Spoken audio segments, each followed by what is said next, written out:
Meus irmãos, a paz do Senhor Jesus, peço aos irmãos que se inscrevam no canal, que curtam os vídeos e que ativem o sininho de notificações. Gostaria de deixar um texto da palavra do Senhor no segundo livro, dos Reis, capítulo de número 2, no versículo de número 1. Diz assim a palavra: Sucedeu, pois, que, havendo o Senhor de elevar Elias no redemoinho ao céu, Elias partiu com Eliseu a Gigal. E disse Elias a Eliseu: Fica-te aqui, porque o Senhor me enviou a Betel. Porém Eliseu disse: Vive o Senhor e vive a tua alma, que eu não te deixarei. E assim foram juntos a Betel.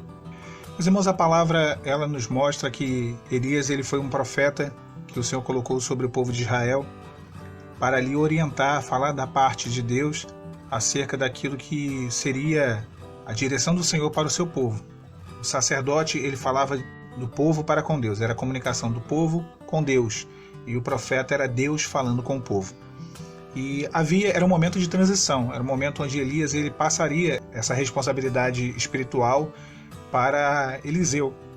Porém, Elias ele leva Eliseu a 4 etapas, a 4 lugares diferentes, e ali ele prova Eliseu, se Eliseu realmente ia perseverar em continuar com ele, seguindo Elias durante esse período, ou se ele ficaria para trás em algum desses lugares, desses 4 lugares. E isso é bem interessante, porque mostra um processo. E na nossa vida, na nossa jornada, nessa nossa busca também há um processo. E Deus ele prova o nosso coração. Ele em cada momento ele vai nos moldando, e cada etapa dessa é bem importante. São 4 passos. E o primeiro lugar que Elias ele vai juntamente com Eliseu, o capítulo 2, no verso 1, diz que foi Gilgal. E estando ali em Gilgal, ele vira para Eliseu no verso 2 e fala assim: Fica-te aqui, porque o Senhor me enviou a Betel. Porém Eliseu disse: Vive o Senhor e vive a tua alma, que eu não te deixarei. E assim eles foram juntos a Betel. E isso vai se repetindo ao longo de outros versículos. No verso 4 também ele diz isso: Fica-te aqui. E Eliseu diz: Eu não te deixarei. De forma que Elias ele vai ali provando Eliseu. E Eliseu ele continua seguindo Elias, mesmo sendo orientado por Elias que ficasse para trás. E por que isso? Gilgal ele é bem interessante, esse lugar. Gilgal significa círculo ou separação. Gilgal foi o mesmo lugar onde, após a jornada de 40 anos no deserto, o povo de Israel chegou com Josué, e ali Josué ele circuncidou o povo de Israel, os homens. Ali ficou uma marca de que eles eram separados, eles eram uma nação, seria uma nação santificada ao Senhor. Gilgal fala disso, de santificação, fala de separação. E Gilgal é o primeiro passo nosso no deserto. O Gilgal é não só a separação, ela se dá de uma maneira afetiva, dentro da vida conjugal, mas ali começa também um processo de separação do mundo e do pecado. É o período inicial quando nós confessamos pecado, quando nós reparamos brecha, é o nosso Gilgal, onde nós somos santificados. Quando Josué ele fez isso, de circuncidar o povo, ali uma marca que ficaria da circuncisão, isso mostraria, era como se fosse o batismo deles, o batismo do Antigo Testamento é a circuncisão, era a distinção de que aquele povo era um povo que pertencia ao Senhor. E no deserto nós, nessa primeira etapa, nesse primeiro passo, e aqui eu não quero me referir a fases, não, existem vídeos, excelentes vídeos em outros canais que falam sobre fases. Isso não são fases, eu estou aqui pegando um texto e mostrando 4 etapas, ou 4 passos do agir de Deus em nossa vida. E o primeiro seria esse: a separação, a santificação, quando Deus ele tira de nós tudo aquilo que não glorifica o nome dele. A gente começa a ser liberto daquilo que a gente fazia, daquilo que a gente era também, e isso é importante dizer, daquele momento da nossa vida que levou à ruína, ao colapso do casamento, à ruína, à destruição da família. Então esse foi o primeiro momento. E Elias ele prova, ele fala assim: Fica-te aqui. Ou seja, ele induz Eliseu a parar ali, a terminar esse processo ali. Tem muita gente que fica nessa primeira parte e desiste da restauração, que fica ali. Começa a ser liberto, a restauração começa, a pessoa é liberta dos vícios, liberta do pecado, ela entende que entrou no deserto para isso, mas para ali, o processo para ali. Mas Eliseu ele diz: Olha, eu não te deixarei. Ele prosseguiu para outra etapa. Essa segunda etapa foi para Betel, e eles foram juntos para Betel. E Betel significa casa de Deus. Betel fala disso, de uma intimidade com Deus, a morada do Senhor, né? Aquele que habita no esconderijo do Altíssimo.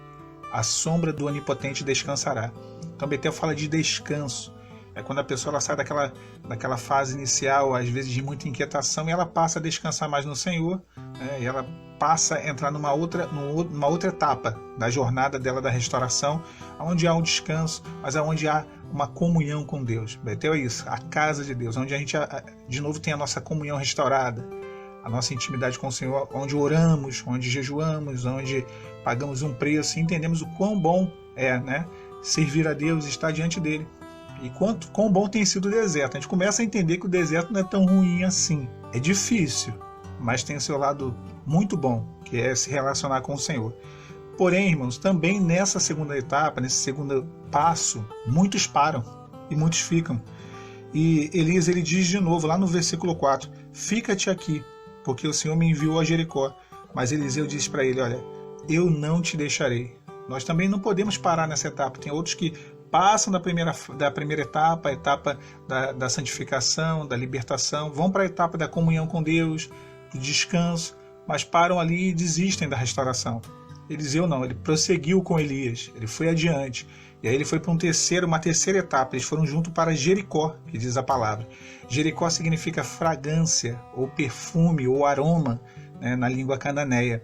Isso é bem interessante, porque se em Gilgal a transformação ela foi interna, porque a circuncisão era algo íntimo, pessoal, ela foi de dentro para fora, em Jericó é algo que se exterioriza, porque o perfume, o aroma é isso. As pessoas sentem, as pessoas conseguem perceber a mudança. É uma fase onde a gente não está mais retraído, onde não há mais aquela situação de depressão, né? Um aspecto de derrota. Né? Eu, no início do meu deserto, só a graça de Cristo mesmo. Eu estava com a cara de traquinas, biscoito traquinas, cara de bolacha, deprimido, uma coisa terrível. Tu olhava para mim e dava para ver assim, deserto. Tinha um letreiro verde fluorescente que dizia assim, tá no deserto, tá passando pela prova. E pelo outro lado lá a coisa estava florida, né? A minha vida estava em preto e branco, e o outro lado estava tudo colorido, tudo lindo acontecendo.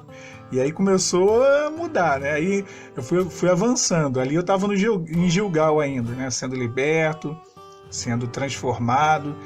Então Jericó significa isso. Jericó significa esse aroma, quando as pessoas começam a notar a mudança. E ó, eu acho que ela mudou.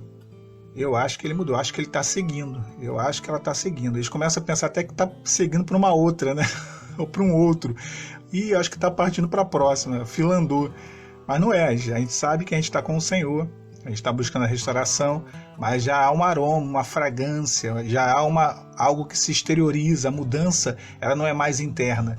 Né? Sai de dentro do quarto de oração e já as pessoas começam a ver que realmente há uma transformação. O próprio cônjuge, ele começa a perceber essa fragrância, ele começa a observar que ó, tem alguma coisa que está diferente ali. Muitos também ficam para trás nessa etapa, nesse passo. Né? Chegam tão longe e ficam para trás, não vão até o último passo. E o último passo qual era? O último passo era o Jordão. E Elias fala, fica aqui em Jericó. E Eliseu diz, não, eu não ficarei em Jericó, eu irei contigo até o Jordão. E eles vão juntos até o Jordão. No verso 6 diz assim, e assim ambos foram juntos até o Jordão. E no Jordão, Elias ele põe a capa dele no rio, o rio se abre, o rio ele se divide, eles passam a seco o rio Jordão. E Jordão significa aquele que desce. Mas aquele que desce também sobe, né? Porque a palavra fala que humilhai-vos, portanto, debaixo da poderosa mão de Deus, para que em tempo oportuno ela vos exalte. Então, quando nós descemos, nos humilhamos, Deus ele nos exalta. Jordão foi um lugar de separação, sim. As águas foram separadas ali, Elias e Eliseu passaram. Jordão significa a mudança, né? A mudança de uma página, a virada de uma página, de um momento de deserto, onde nós saímos do deserto e entramos na bênção da restauração. Porque quando eles atravessaram o Jordão, né, e passaram ali por aquele rio, no verso 9 diz que Elias ali ele fez a pergunta que Eliseu tanto queria ouvir. Ele diz assim, pede-me o que queres que eu te faça. Então essa foi a pergunta. O que Eliseu queria? Ele queria que a bênção, a porção que havia sobre Elias, repousasse sobre ele. para que ele fosse profeta em Israel.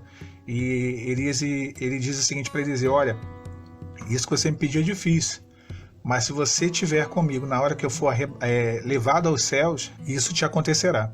Então essa bênção ela aconteceu.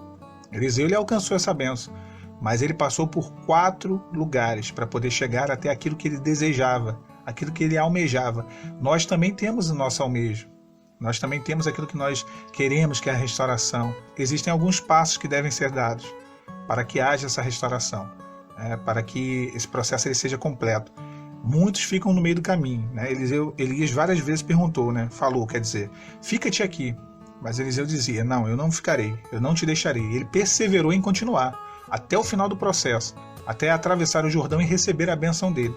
E que nós, irmãos, venhamos a perseverar também, para que esses passos, essas etapas, elas se cumpram na nossa vida e para que nós venhamos a alcançar a vitória e a bênção que o Senhor tem reservado para nós. Fiquem os irmãos e as irmãs com a paz do Senhor Jesus.